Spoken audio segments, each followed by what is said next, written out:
কেন আজকে ছোট ছোট বাচ্চাদেরকে দর্শন করা হচ্ছে? কেন কেন আজকে 7 বছর 8 বছরের বাচ্চাকে দর্শন করে হত্যা করা হচ্ছে? এর জন্য দায়ী কারা? মসজিদের ইমাম সাহেবরা, এদেশের উলামায়ে কেরাম, এদেশের মসজিদ কমিটিগুলো, মাদ্রাসা কমিটিগুলো, মাদ্রাসার ছাত্ররা, দাওয়াত ও তাবলীগের মেহনতের সাথীরা, পীর মাশায়েখরা না, বরং রাষ্ট্র ব্যবস্থা। কথা বলে ঠিক কিনা? মুহতারাম হাজিরিন, 2015 সাল থেকে নিয়ে শুরু করে আজ পর্যন্ত 3টা সমস্যার কারণে এই জাতীয় অন্যায়গুলো দেশের মধ্যে হচ্ছে এবং হবে। এটা নিয়ন্ত্রণ করা সরকারের পক্ষে সম্ভব না যদি গোড়ায় হাত দেওয়া না হয়। মুহতারাম হাজিরিন, 1 নম্বর সমস্যা হলো ড্রাগ, মাদক। 1 নম্বর সমস্যা কি? মাদক। 2 নম্বর সমস্যা হলো পতিতা। 2 নম্বর সমস্যার 1 নম্বর হলো পতিতা, পরক্রিয়া। এগুলো হলো 2 নম্বর সমস্যা। মুহতারাম হাজিরিন, 3 নম্বর সমস্যা হলো এই জাতীয় অপরাধের করে বিচার ব্যবস্থায় কোনো বিচার না পাওয়া। এই প্রত্যেকটার উপরে আধা ঘন্টা করে কথা বলার দরকার, তাইলে বুঝবেন। 3 হেডলাইন বলে রাখলাম, কোন এক জমায় বলবো ইনশাআল্লাহ। এই জন্য আজকে দেখেন বাংলাদেশ বহির্গতন, বাংলাদেশের চারপাশের দরজা খোলা, ওপেন, কোটি কোটি টাকার মাদক আসতেছে। আপনার মহল্লায় মাদক প্রতি রাত্রে বেচা কিনা হয়। কথা বলেন ঠিক কিনা? হুজুর আপনি খান কেন নাকি জানেন কেন? সব জানো, নাম করবো না। নাম করলে তো বাপের নামায় বলবো। নাম করবো না কেন? নাম করলে তো বিয়ার নামাই। কার নামে? বিয়ার নাম। কার নাম?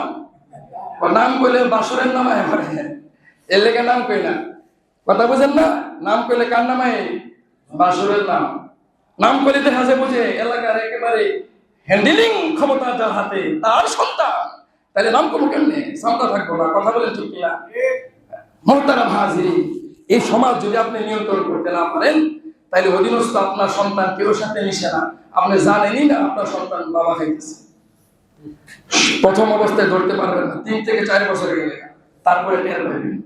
মুহতারাম হাজিরিন, এজন্য আপনার সন্তান, আমার সন্তান সেফ রাখার জন্য আপনার সমাজটাকে আপনি বেষ্টনী দেন, সমাজটাকে একটা নিয়ন্ত্রণে নিয়ে আসেন। আপনাদের সমাজে বহিরাগত লোক আসতে পারবে না, এখানে রাতের এতটার পরে ঢুকতে পারবে না। প্রত্যেকটা রাস্তার মোড়ে মোড়ে নিয়ন্ত্রণ করেন, যাতে করে এই জাতীয় বাবা ইয়াবা কেউ বেচা কেনা না করতে পারে। প্রয়োজনে আপনার বাসা ভাড়াটিয়া দিবেন না, আগে যাচাই করেন সে কেমন। মসজিদে মুয়াজ্জিন রাখার সময় 7,000 8,000 টাকা বেতন, বাবারে বাবা, 14 গোষ্ঠী যাচাই বাছাই। তাহলে ভাড়া দেওয়ার সময় যাচাই বাছাই করার দরকার আছে না নাই? আপনি ভাড়া দিলেন, হ্যাঁ বলতে খালাতো বোন দিলে তাই বলে দিলেন, এ সব আপনার বাসার বাড়িওয়ালা হিসেবে কয়গুলো প্রস্তুতি করবো না? অন্য মাস। মুহতারাম হাজিরিন, সব জ্ঞান আপনাদের আছে, বুঝেন নাই? নিজের বেলা শুরু আর আমাদের বেলা নাই। বাসা খালি লাগে, ভালো নামাজি পরহেজগার দিকে ভাড়া দেন, প্রয়োজনে 500 টাকা ভাড়া কম দেন। সমাজ নিয়ন্ত্রণ করেন, নাইলে আগামীতে আপনাদের সন্তান মা বোন ইজ্জত নিয়ে চলতে পারবে না। আমি চ্যালেঞ্জ করে বললাম, আগামী 15 বছর পরে এই এলাকার নিয়ন্ত্রণ রাখার কোন যোগ্যতা আপনাদের থাকবে না, যত ক্ষমতাধর হন। এজন্য কিভাবে নিয়ন্ত্রণ করবেন?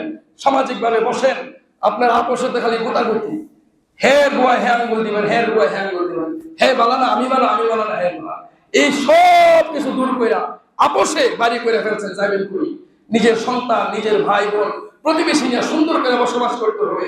এজন্য সকলেই গোটাগুটি বাদ দিয়া মনটারে ফ্রেশ কইরা একসাথে আপনারা বৈশা সিদ্ধান্ত গ্রহণ করেন, কোন রুলসে চললে আগামী আমার নাতিনাত্তর সেফ থাকবে, আমার সন্তান নিবৃত্তি স্কুল কলেজে যেতে পারবে, আমার সন্তানগুলো ইয়াবা মাদক থেকে, পরক্রিয়া থেকে হেফাজতে থাকবে। এগুলো মুরব্বীরা যারা আছেন হাতে পায়ে ধরে বলি, আপনারাই প্রিপারেশন নেন, এই সিদ্ধান্ত গ্রহণ করেন, নাইলে এক সময় কন্ট্রোল করা আপনাদের পক্ষে সম্ভব হবে না। এখন আপনাদের মহল্লা হালকা বসতি, আগামী 5 বছর পরে গণবসতি হয়ে যাবে, তখন নিয়ন্ত্রণ করা আরো কষ্ট হবে। কথা বলেন ঠিক কিনা? রাজি আছেন তো ইনশাল্লাহ? মসজিদ ভিত্তিক উদ্যোগ গ্রহণ করেন, সমাজের যারা আছে নিঃস্বার্থভাবে এগুলো করেন ভাই, আপোষের জরুরি মহব্বত করে এগুলো করেন। নাইলে বাড়ি করছেন, বাড়ি বেচা তো যাইতে পারবেন না। এই পরিস্থিতির শিকার আমি হইতে পারি, আপনি হইতে পারেন। আল্লাহ আমাদেরকে সুবুদ্ধি দান করুন।